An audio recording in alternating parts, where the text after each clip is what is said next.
Hunting the Machine. Living in the mountains of Pennsylvania 200 years in the future should be a pleasant lifestyle. This is not the case, though. In order to gain wealth and power, the world's been permanently changed by a single act of terrorism. Billions of people died in the late 21st century, leaving behind small handfuls of survivors. Farming is the new money for the world, and those with food have control of the people, which means the power. All of North America is one country now and controlled by its king and his 8 sons. This self-proclaimed king and his sons have a secret, though. They don't age as everyone else. For nearly 200 years, they have been in control in this new country, in power so long that they have slowly let their minds become corrupted with their own power.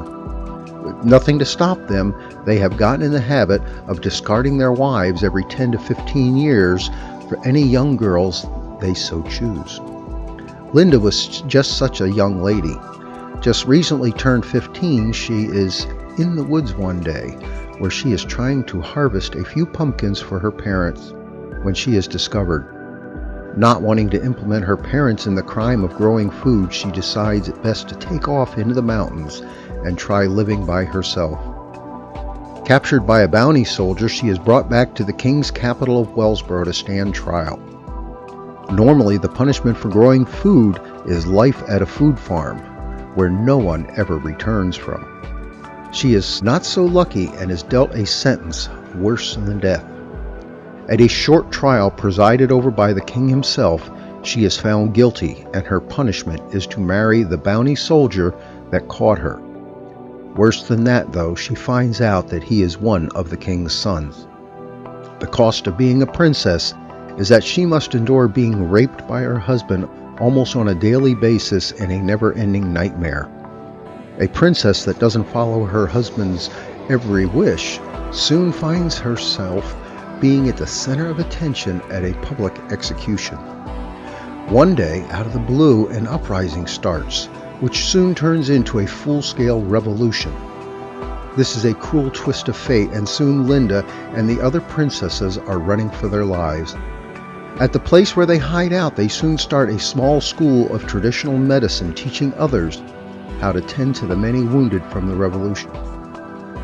When their hiding place is discovered, the only choice she now has is to travel into history to escape. Her plan backfires when she realizes that they have been followed. Wounded but still trying to get away, she is found by Howard and nursed back to health. Knowing nothing about this handsome man or who he really is, she refuses to answer questions for him, and he eventually turns her out to fend for herself. Later, she runs into him again, and after he helps her a second time, she eventually starts to trust him and explain her past. As the two learn to work together, they soon fall in love, and years later they have 2 children together. However, the day is fast approaching when the world changes forever and she must choose. Change history in the past to save the future, or let billions of people die? If she saves them, is she risking her own family and happiness? If she changes the past, will she still exist there, or in the future, will she even be born for that matter? This is the second book in the 3-part series, The Machine.